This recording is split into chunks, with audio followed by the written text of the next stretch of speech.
लोक सेवा आयोग यूपीएससी संघ लोक सेवा आयोग यूपीएससी ने मंगलवार को सिविल सेवा 2022 परीक्षा का परिणाम जारी कर दिया है। इसमें टॉप 4 रैंक तक बेटियों ने ही बाजी मारी है। ग्रेटर नोएडा की इशिता किशोर ने पहला रैंक हासिल किया है।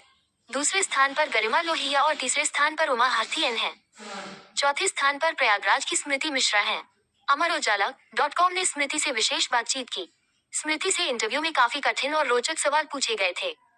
आइए जानते हैं कैसे स्मृति ने सफलता हासिल की। पिता बरेली में डीएसपी। स्मृति बोली में भी पापा की तरह लोगों की सेवा करना चाहती थी।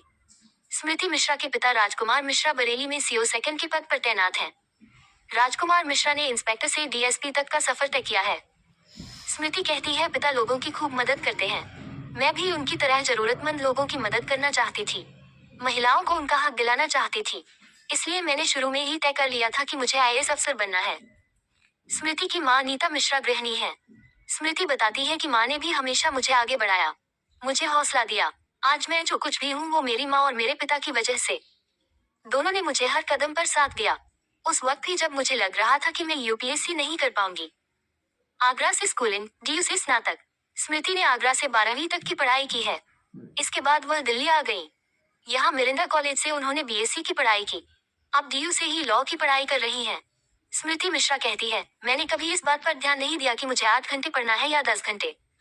मैं हमेशा टॉपिक तय करती थी, उसी के हिसाब से आगे पढ़ाई करती थी। मेरा फोकस रहता था कि आज मुझे ये टॉपिक खत्म करना है, उसी के हिसाब से मैं पढ़ाई करती थी।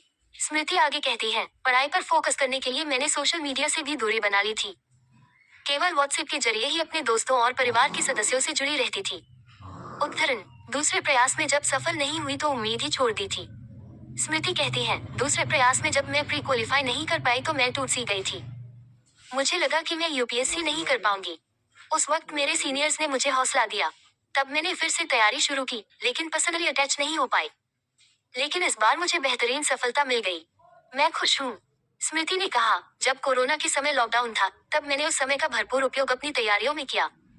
मैंने ऑनलाइन कोचिंग की और खुद से पढ़ाई की। उदाहरण, इस सवाल का जवाब देकर आईएएस बन गई स्मृति। स्मृति से इंटरव्यू के दौरान कई रोचक सवाल पूछे गए। चूंकि स्मृति प्रयागराज से थी, इसलिए उनसे कुंभ मेले को लेकर सवाल किया गया। पूछा गया कि कुंभ मेले का कैसे आयोजन होता है, कैसे इतनी भारी भीड़ को मैनेज किया जाता है। स्मृति अभी लॉ की पढ़ाई कर रही हैं। ऐसे में उनसे पूछा गया कि अगर आपको कानून और जिंदगी में से कुछ एक चुनना हुआ तो आप क्या चुनोगे। इस सवाल का स्मृति ने भी बड़े ही अलग अंदाज में जवाब दिया। उन्होंने कहा, लोगों की जिंदगी बेहतर हो, लोग अपनी जिंदगी को एंजॉय कर सके, इसलिए कानून बनाया जाता है। इसलिए मैं कानून का ही चयन करूंगी। कानून से लोगों की जिंदगी बेहतर और सरल हो जाती है। उदाहरण, आईएएस बनकर क्या करने का है सपना। स्मृति कहती है, जब भी मेरी पोस्टिंग होगी तो मैं लोगों की खूब मदद करूंगी, खासतौर पर महिलाओं के लिए काम करूंगी। छोटे शहरों और कस्बों में आज भी महिलाओं को हक नहीं मिलता है, इसलिए उनके लिए मैं काम करूंगी।